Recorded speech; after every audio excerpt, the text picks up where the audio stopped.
For the Freight Fraud Task Force, it's time for the Task Force Minute with your host, the double broker bounty hunter, John Cantera.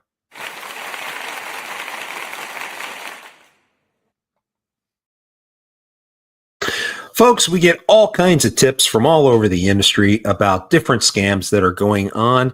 And one of the things we heard about earlier today is something that's frankly been going on in the industry for decades. And let's call it the T-check scammers. What we are getting are scammers who are calling brokers, usually after hours, to get their hands on codes to be able to write T-checks, usually under the excuse of paying a lumper or something along those lines.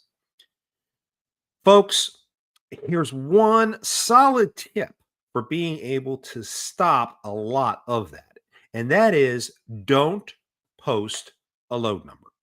When you're going on DAT and truck stop and plugging into your TMS the load information as you go to post a load, if your TMS is posting the load ID number along with that, then you are giving critical information to a potential scammer who will turn around and pick your pocket afterwards just because they have the number. Here's an example. You post the load ID number for a load. The scammer, writes down that load number, writes down the lane, and that night calls your overnight team and says, hey, I'm on load number XXXXX. I need to get a T-check for a lumper or they won't give me back the POD.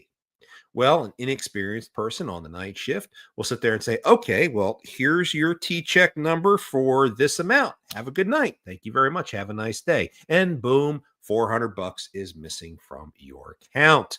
Guys, giving too much information in a posting gives scammers the ability to just walk in and take money out of your pocket. No sophistication needed. So please protect your information, protect your data, give only as much information as absolutely needed to complete the post and go from there. And if your TMS requires or your AI requires a load number to be able to link something, you might want to rethink your programming.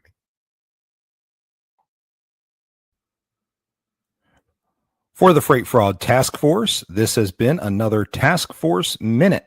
Please be sure to like and subscribe on all of our social media. Until next time, don't let scammers take you for a ride.